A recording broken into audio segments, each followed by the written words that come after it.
खुशामदीद दोस्तों। हकीम लुकमान के बारे में तो आप लोग जानते ही होंगे कि हकीम लुकमान अल्लाह के नेक बंदे और अल्लाह के वली थे। हकीम लुकमान की विलादत हजरत दाऊद अलैहिस्सलाम के दौर में हुई थी और आपका इंतकाल हजरत यूनुस अलैहिस्सलाम के दौर में हुआ था, जो गमला के करीब है और गमला फलस्तीन में मौजूद एक जगह है। हजरत लुकमान अल्लाह के नबी थे या नहीं तो अभी तक वाज़ेह नहीं हो पाया है, क्लियर नहीं हो पाया है, लेकिन वह अल्लाह के नेक बंदे और अल्लाह के वली थे। इसको सब लोग तस्लीम करते हैं और मानते हैं। लुकमान के माना है बहुत ज्यादा अक्ल वाला। आपके नाम में हकीम आता है और हकीम तबीब को कहते हैं या आप डॉक्टर कह सकते हैं। अल्लाह ताला ने हकीम लुकमान को हिकमत और दानाई बख्शी थी। आपकी हिकमत और दानाई यूनान में बहुत मशहूर है और इसी वजह से आपके दवाई और जड़ी बूटी देने के तरीके को ही तिब्बे यूनानी कहते हैं या यूनानी दवा कहते हैं।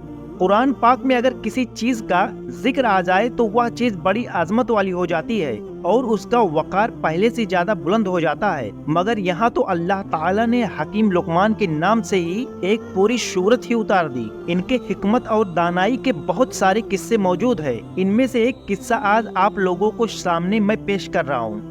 कहा जाता है कि हकीम लुकमान के दौर में हर चीज को अल्लाह ने जुबान दी थी। जड़ी बूटियां खुद बोलकर हकीम लुकमान को बता देती थी कि हम इस मर्ज की दवा है या हमसे इस मर्ज के लिए शिफा है। इस हवाले से एक किस्सा बहुत मशहूर है कि हकीम लुकमान ने समंदर के एक छोर से दूसरे छोर को ढूंढने का फैसला किया। उनके पास एक तोता था जो उनसे बातें किया करता था। हकीम लुकमान ने अपनी हिकमत से जड़ी बूटियों से एक ऐसी दवा तैयार की जिसके खाने से तोता बगैर कुछ खाए पिए और बिना थके 6 महीने तक अपनी उड़ान जारी रख सकता था। हकीम लुकमान ने गोलियां तैयार करके एक गोली अपने तोते को खिला दी और दूसरी गोली तोते के गले में बांध दी और तोते को नसीहत की कि तुम इस गोली को खाकर सिर्फ 6 महीने तक बिना थके और बिना भूख प्यास के उड़ सकते हो। और साथ ही यह नसीहत की कि रास्ते में जैसे ही तुम्हें कहीं पर भी भूख प्यास और थकावट महसूस हो तो तुम तुरंत ही दूसरी गोली खाकर वहीं से वापस हो जाना, आगे मत जाना, क्योंकि आगे के लिए तुम्हारे पास ये गोली नहीं बचेगी। तोते ने हकीम लुकमान से इजाजत ली और समंदर की तरफ उड़ चला। तोता मुसलसल अपनी उड़ान भरता रहा, लेकिन उसे समुंदर का दूसरा किनारा नहीं मिला। जब तोते को उड़ते उड़ते 6 महीने हो गए तब भी उसे समंदर का दूसरा किनारा नहीं मिला।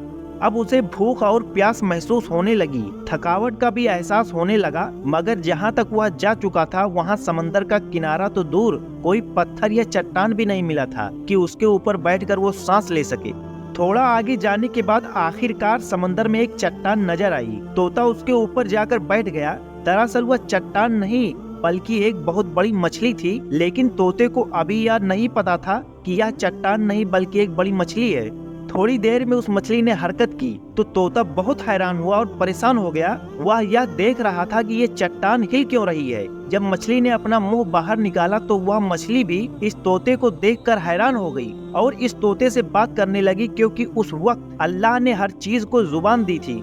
इसलिए मछली ने उस तोते से पूछा, तुम कौन हो और यहाँ तक कैसे पहुँचे? तब तोते ने कहा, तुम कौन हो? तो मछली ने कहा कि मैं इस समुंदर की एक मखलूक हूँ। तब तोता बहुत हैरान हुआ और बोलने लगा कि अल्लाह की पनाह, मैंने अपनी जिंदगी में आज तक इतनी बड़ी मखलूक को नहीं देखा। फिर उसने कहा, मैं हकीम लुकमान का तोता हूँ और मुझे हकीम लुकमान ने समुंदर का दूसरा छोर ढूंढने के लिए भेजा है। मैंने बहुत ज्यादा सफर किया है, अभी तक मुझे समुंदर का दूसरा किनारा नहीं मिला और अब मैं बहुत थक गया हूँ और अब मैं इससे आगे नहीं जा सकता। क्या तुम जानते हो कि समुंदर का दूसरा किनारा कहाँ है?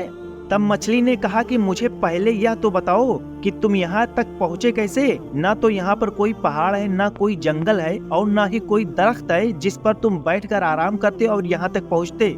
तब तोते ने हकीम लुकमान का सारा माजरा और सारा प्लान उस मछली को बता दिया। फिर मछली ने कहा, समंदर का दूसरा किनारा कहाँ है यह तो मुझे भी नहीं मालूम, लेकिन मैं इतना कर सकती हूँ कि तुम जहाँ से आए हो मैं तुम्हें वहाँ पहुँचा सकती हूँ, क्योंकि अगर मैं समंदर के अंदर जाती हूँ तो बहुत बड़ी मछलियाँ समंदर में मौजूद हैं जो मुझे खा सकती हैं। तोते ने कहा, ठीक है, तुम मुझे वहाँ भेज दो जहाँ से मैं आया हूँ। मछली ने कहा, तुम मेरी पीठ के ऊपर बैठ जाओ।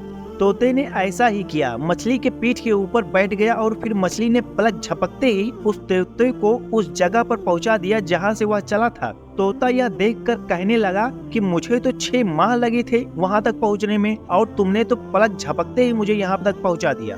तोता बहुत हैरान हुआ और सोचने लगा कि अभी तो यह मछली यह भी दावा कर रही है कि इससे भी बड़ी बड़ी मछलियां मौजूद हैं। इसके बाद तोता हकीम लुकमान के पास गया और जाकर अपना सारा माजरा सुना दिया। हकीम लुकमान ने जब ये सारा माजरा सुना तो बहुत हैरान हुए और अल्लाह की बारगाह में सजदा किया और कहने लगी, या अल्लाह, बेशक तू ही जानता है कि समंदर का दूसरा किनारा कहाँ है। अब यहाँ पे हमारा किस्सा खत्म होता है। उम्मीद करता हूँ कि आप लोगों को यह किस्सा पसंद आया होगा, तो वीडियो को लाइक, शेयर और चैनल को सब्सक्राइब कर लें। शुक्रिया।